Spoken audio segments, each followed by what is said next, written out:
Jangan lupa subscribe YouTube channel Metro TV News dan jangan lupa nyalakan notifikasinya. Pemerintah Arab Saudi memutuskan untuk membuka kembali penyelenggaraan ibadah umroh secara bertahap. Pemerintah Indonesia pun akan berupaya untuk melobi kerajaan Arab Saudi untuk meminta izin memberangkatkan jamaah umroh. Kerajaan Arab Saudi secara bertahap akan kembali membuka penyelenggaraan ibadah umroh. Untuk tahap pertama, Saudi mengizinkan umroh terbatas bagi warga negara dan ekspatriat yang tinggal di sana dengan tetap membatasi kapasitas Masjidil Haram sebesar 30%. Tahap kedua, umroh tetap dibatasi untuk warga setempat dan ekspatriat untuk beribadah di Masjidil Haram dan Masjid Nabawi dengan kapasitas maksimum 75%. Tahap ketiga, di bulan November 2020, Arab Saudi membuka pintu bagi warga luar Saudi yang bebas risiko COVID-19 untuk beribadah umroh sembari tetap memantau perkembangan terkini mengenai pandemi. Tahap keempat yaitu membuka lebar-lebar kesempatan bagi umat Islam beribadah haji dan umroh jika otoritas berwenang menyebut pandemi telah berakhir.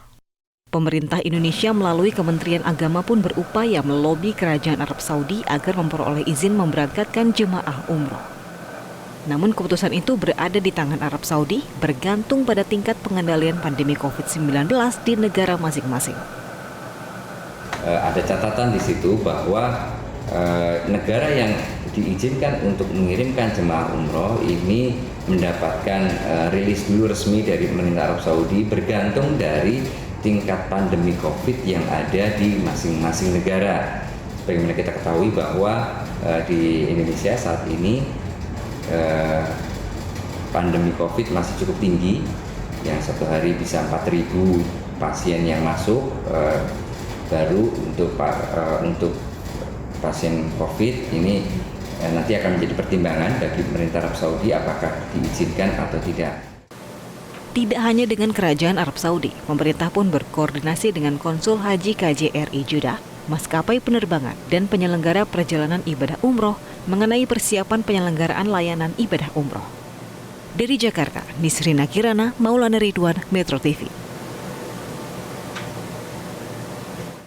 Lalu apakah Indonesia bisa memperoleh izin dari pemerintah Arab Saudi agar jamaah Indonesia bisa berangkat ke Tanah Suci di tahap ketiga tersebut? Kita akan membahasnya bersama dengan PLT Dirjen Penyelenggaraan Haji dan Umroh dari Kementerian Agama, Oman Fatur Rahman. Selamat pagi, Assalamualaikum Pak Oman. Selamat pagi, Assalamualaikum Mas Kevin. Ya, Pak Oman, komunikasinya dengan pemerintah Arab Saudi seperti apa? Apakah jamaah Republik Indonesia bisa dipastikan mendapatkan tempat untuk melakukan ibadah umroh pada bulan November? Ya, terima kasih. Jadi komunikasinya tentu kita kan punya perwakilan ya melalui Konsul Haji KJRI di Jeddah seperti yang tadi disampaikan. Jadi setiap Jumat sore Konsul Haji memberikan laporan kepada kami tentang perkembangan realisasi kebijakan tahapan-tahapan pembukaan umroh. Nah, itu yang kami lakukan dan Konsul Haji KJRI juga selalu bersama negara-negara lain tentu saja perwakilannya itu mengikuti rapat-rapat yang diadakan oleh otoritas Saudi di sana untuk membicarakan bagaimana situasi pandemi di Saudi di berbagai negara masing-masing dan kemungkinannya untuk pembukaan umroh. Begitu Mas Kevin. Ya, tapi kemungkinan untuk Indonesia juga mendapatkan jatah itu seberapa besar Pak Oman? Karena ini kan banyak yang berharap betul ini. Tentu saja kita semuanya berharap ya. Kalau kemungkinannya ya tentu saja tergantung dari perkembangan ya.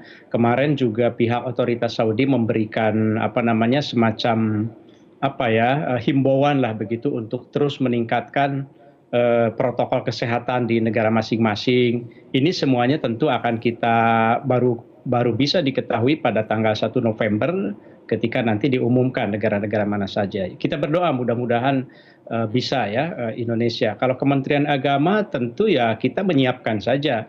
Yang penting kita siap kalau seandainya Indonesia diperbolehkan mengirimkan jemaah umroh karena ini bagian dari pelayanan terhadap kaum muslim di Indonesia ya. Baik, Pak Oman, kalau untuk jamaah yang mungkin menunggu dan ingin melakukan ibadah umroh secepatnya, Pak Oman, apakah kemudian ada syarat-syarat ataupun ada mekanisme yang bisa dilakukan pada saat ini supaya kemudian pada saat pengumuman nanti 1 November sudah bisa langsung mendapatkan kepastian gitu berangkat atau tidak? Ya, kemarin pihak Saudi sudah mengeluarkan edaran ya. Jadi dalam edaran itu kan kita tahu bahwa pada tahap pertama kedua itu alhamdulillah lancar di sana ya pelaksanaannya yang sampai tanggal 18 itu. Nah, kemudian pihak Saudi memberikan edaran nanti syarat-syarat untuk jemaah yang ingin melaksanakan umroh gitu dengan catatan kalau negaranya diizinkan. Pertama diberitahukan bahwa kamar hotelnya nanti maksimal 2 orang saja.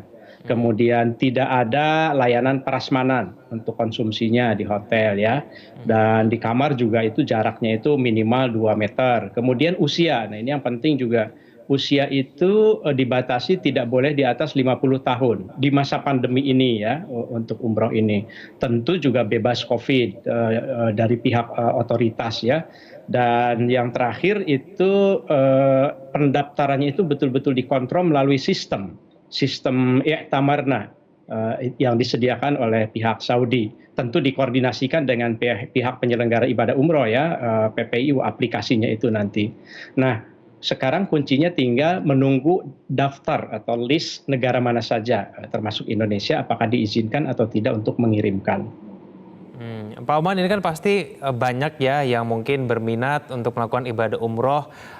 Kriteria ataupun orang-orang yang nanti mendapatkan prioritas untuk berangkat kalau diperbolehkan oleh Arab Saudi itu apa saja Pak Oman?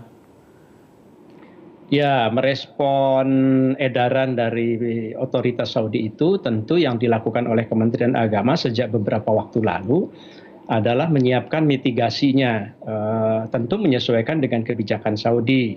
Kita menyiapkan rancangan peraturan Menteri Agama terkait dengan persyaratan jemaahnya yang tadi ya menyesuaikan, kemudian protokol kesehatan dan karantinanya, jadi kemungkinan karantina.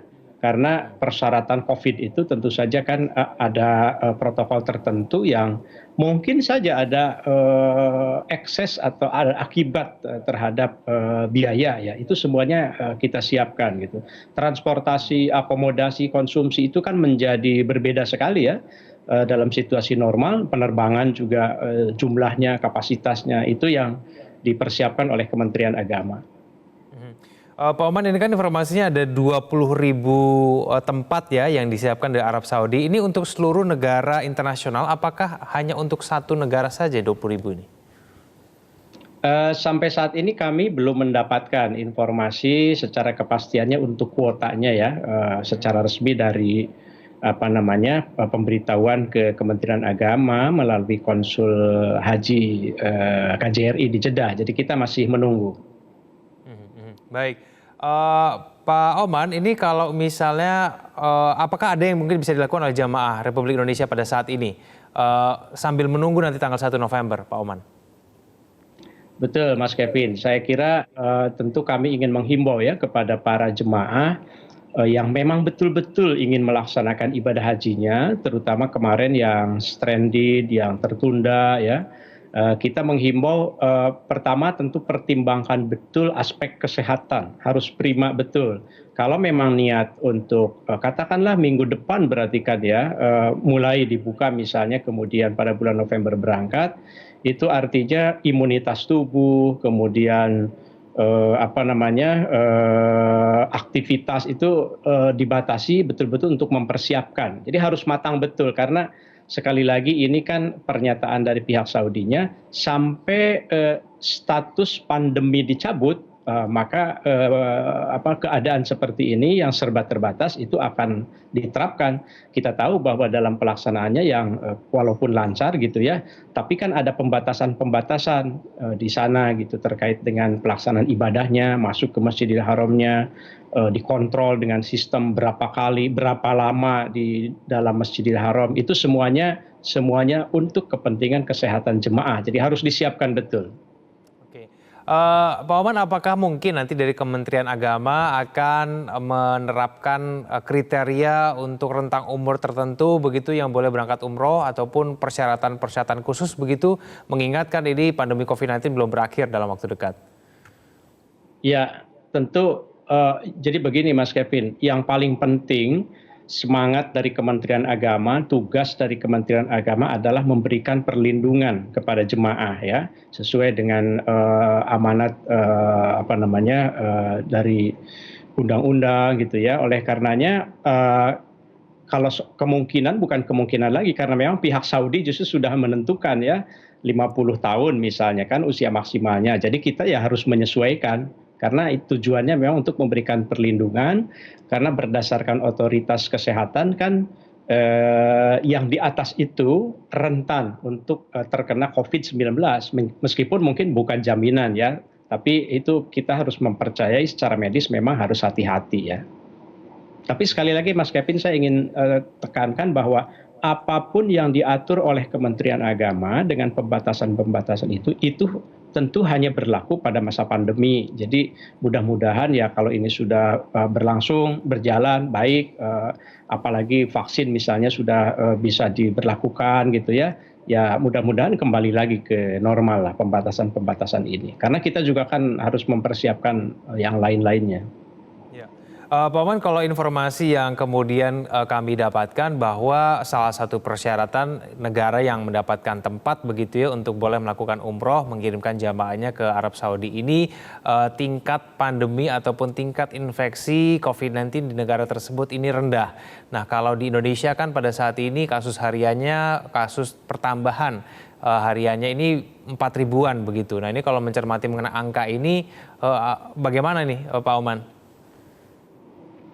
Ya kita memang prihatin tentu saja gitu ya dengan keadaan ini. Tetapi kita tetap kewajiban Kementerian Agama itu menyiapkan mitigasi kalau A, kalau B gitu ya.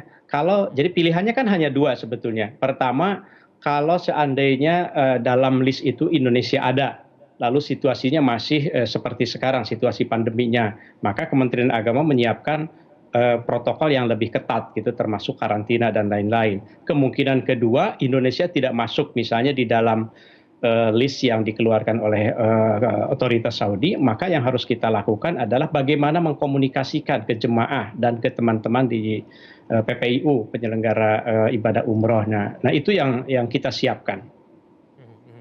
Berarti informasi yang lebih lengkap Pak Oman berkaitan dengan prosedur, lalu kemudian persyaratan, dan kemudian informasi dari Arab Saudi ini akan baru diketahui semuanya tanggal 1 November 2020 ya Pak Oman ya? Betul, tentu kami setiap hari melakukan komunikasi. Andai ada perkembangan baru sebelum tanggal 1, kami tentu akan segera sampaikan ke pihak-pihak, ke jemaah, ke PPIU, dan ke publik semuanya. Secara rutin resminya kan kita menerima bafaks dari konsul haji di KJRI itu setiap Jumat sore ya, tetapi setiap hari kita komunikasi. Baik, Pak Oman, tapi kalau dari Kementerian Agama sendiri seperti apa? Apakah bijak Pak Oman untuk melakukan ibadah umroh di tengah pandemi COVID-19 yang mungkin masih cukup lama begitu penanganannya? Ya bukan soal bijak atau tidak, tapi ini kebijakan gitu ya yang harus disiapkan ya. Jadi tentu saja saya misalnya secara pribadi sangat berharap bahwa umat muslim di Indonesia itu bisa melaksanakan umroh. Apalagi kan tentu bagi teman-teman di PPIU juga ini kan satu bagian dari aktivitas yang memang harus berjalan begitu ya. Nah, tetapi kami konsisten dengan amanat dari undang-undang bahwa tugas Kementerian Agama adalah melakukan pembinaan, melakukan perlindungan terhadap jemaah umroh dan tentu haji juga. Jadi prinsipnya di situ. Kalau seandainya kami mengeluarkan kebijakan misalnya sudah pokoknya berangkat saja memaksakan, nah itu kan justru melawan undang-undang juga gitu ya, tidak memberikan perlindungan.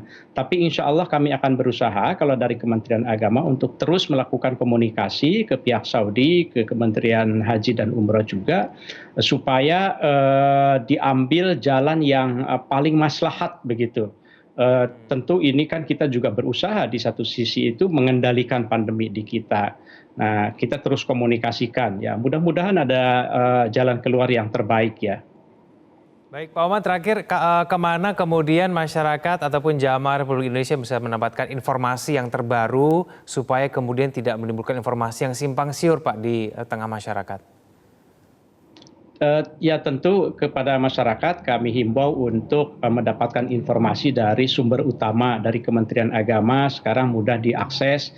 Tapi kalau seandainya yang tidak menggunakan saluran online, tentu bisa mendapatkan informasi dari kantor Kementerian Agama di unit terkecil ya di kabupaten dan kota, juga bisa melalui KUA, karena kami selalu menginformasikan kepada para kakanwil untuk perkembangan apapun untuk disebarkan kepada unit-unit terkecil. Kita Kementerian Agama ini kan satkernya sangat banyak ya, tapi yang paling mudah sebetulnya dalam situasi sekarang, maksud saya dalam yang serba internet, rujuklah sumber website di Kementerian Agama, karena itu akan kita update setiap saat insya Allah.